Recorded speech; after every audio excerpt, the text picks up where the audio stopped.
das 3 décadas, o Lula esteve no poder. Né? Não todas, o Fernando Henrique e o Lula.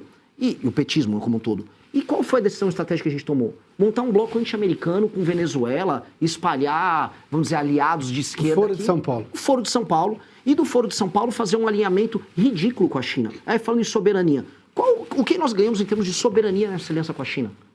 Absolutamente nada. A gente botou a Dilma no banco do BRICS. No livro amarelo, que é uma espécie de carta magna ou constituição do MBL e do Missão, vocês descrevem ali essa evolução ideológica, vamos dizer, uma progressão ideológica. Então, vocês surgem como um movimento talvez liberal mais ingênuo, não sei se é o termo correto, mas liberal mais ingênuo, e paulatinamente se transformam em talvez um partido mais nacionalista ou soberanista. Entende que o Estado tem funções estratégicas em política interna e externa. Então, a que se deve essa mudança de um liberal para um nacionalista ou soberanista? E o que é exatamente, para quem não conhece, o livro amarelo? O livro amarelo, eu não sei se eu posso estender um pouquinho, porque esse tema é sensacional, tá? Ele veio de uma percepção que a gente teve em 2019, quando a gente brigou com o restante da direita, que a gente percebeu que até os autores que a gente comentava e as lideranças intelectuais da direita estavam num caminho que não necessariamente a gente concordava. E aí a gente via autores estrangeiros com livros não traduzidos para o português. A gente via que as próprias intuições que a gente tinha, ou as próprias experiências que a gente tinha em mandatos, não batiam com o que a gente defendia em termos, vamos dizer, dogmáticos ou termos intelectuais, vamos colocar aqui. Vou dar um exemplo. A gente falava muito, temos que ter vouchers em escolas. Aí eu conversava com o prefeito, falava assim, gente, nenhuma escola privada vai querer colocar uma escola na favela. Você vai precisar de uma escola pública, você vai precisar de uma polícia ali perto. E aí a gente começa a olhar, fala assim, não, a teoria na prática é outra. E a gente começa a ver os problemas reais do Brasil que não se adaptam necessariamente a uma caixinha ideológica de uma doutrina que a gente defendia naquele período, que é uma doutrina muito americana. Vamos colocar aqui, um movimento liberal / libertário com um pendor conservador. Algumas pessoas vão chamar de neocon. A gente falou, vamos fazer uma ruptura com isso, vamos criar uma direita essencialmente brasileira, que leia autores brasileiros e que leia vanguardas do que está acontecendo no mundo todo em termos de direita. Com base nisso, vamos criar as nossas propostas do Brasil? Vamos. E aí veio a discussão do livro amarelo, e a gente trouxe inúmeros jovens de áreas diferentes para criar grupos de trabalho e começar a pesquisar sobre isso e criar, primeiro, um grande diagnóstico e depois as propostas. E a beleza do livro amarelo, são 6 fascículos que saíram, é que isso permitiu que a gente fosse evoluindo. Então você tem um fascículo do livro amarelo que está discutindo o que a gente, discordando do que a gente falou no fascículo anterior. Porque depois ele vai ser transformado no livro amarelo, que pretende ser lançado agora em junho, que será, na verdade, minhas propostas de campanha para o Brasil, onde isso já é maturado, onde a gente participou de discussões, debates, né? Muitas lideranças nossas foram em debates na internet, em faculdades, discutir isso, e eu acho que aí matura para a gente ter uma proposta. Esta questão da ingenuidade liberal e da leitura de que nós precisamos, num mundo em crise, ser soberanista, ela é central para nós. Porque a gente tem que perceber, o mundo que permitiu que o Brasil fosse um país desarmado, que o Collor, lembra que ele soterrou lá a construção da bomba atômica comemorando o acordo internacional? Este mundo, que é o mundo da ordem liberal pós-45, não existe mais. A gente acreditou, as organizações internacionais, no pós-guerra um alinhamento ao bloco americano, depois ao fim da história caiu a União Soviética, fez o brasileiro achar que a gente vai manter um território gigantesco, com riquezas das mais diversas, numa boa, como se fosse a coisa mais natural do mundo, e que a ordem internacional ia garantir isso. Não vai. A Ucrânia foi invadida pela Rússia, o Oriente Médio está em guerra, a China quer retomar o comando sobre Taiwan, a América Latina começou a ser vista pelos Estados Unidos, como sempre esteve na doutrina deles, que é uma reserva de recursos estratégicos, da Groenlândia à Patagônia. E aí a própria China começou também a colocar, vamos dizer, suas asinhas de fora, e hoje a gente vive uma nova Guerra Fria, com polos, com focos muito quentes de guerra em todo o mundo. O Brasil, neste mundo, está desprotegido. E questões econômicas vão se mesclar com questões políticas.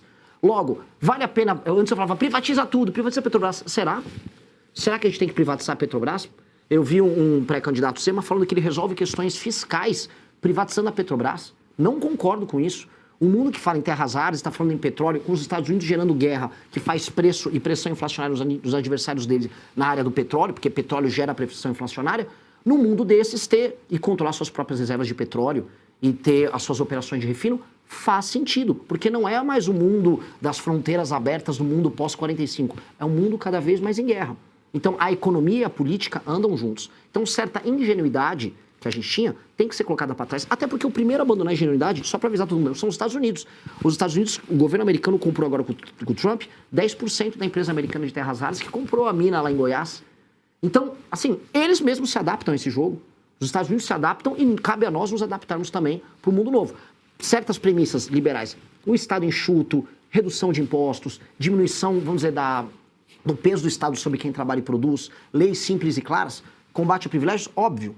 Mas a leitura estratégica do todo e o papel indutor que o Estado pode ter na economia, por exemplo, para a gente desenvolver o Nordeste, que para mim é uma coisa central, existe e tem que ser feito. É básico, não adianta a gente fugir disso. Marshall para o Nordeste, alguma coisa nesse Desesperadamente. Nesse aspecto, você falou em soberania. Em algum momento, há uma atitude positiva do atual governo, do governo Lula, na relação da política externa, em tentar garantir os interesses do Brasil em toda essa discussão, na verdade, desde que Donald Trump assumiu o governo nos Estados Unidos? Nisso ele acerta, talvez?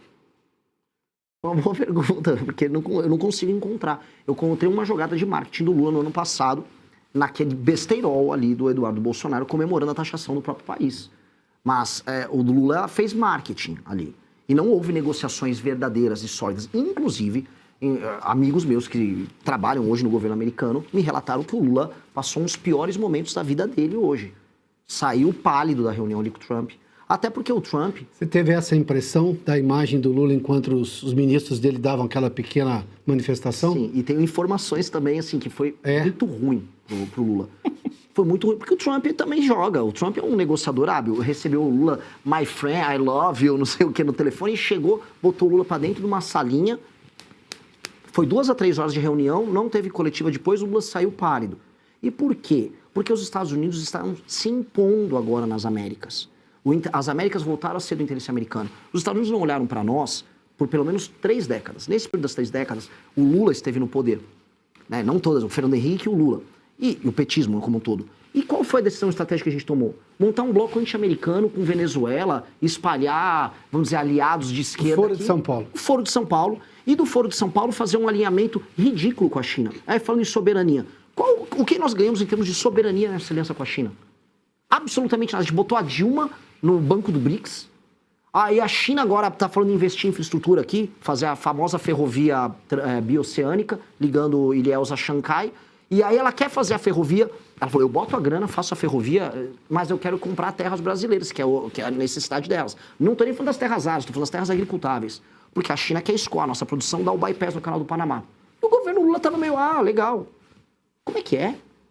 Já viram o que estão fazendo com a BioID lá na Bahia? Isto é loucura, não existe discurso soberanista do Lula. O que existe é o velho discurso anti-americano de lá, briguei com o Trump, sou brabo, briguei com o Trump, falei verdades lá. Porque isso ajuda ele em termos eleitorais. Mas do ponto de vista de soberania estratégica, o Brasil não tem nada.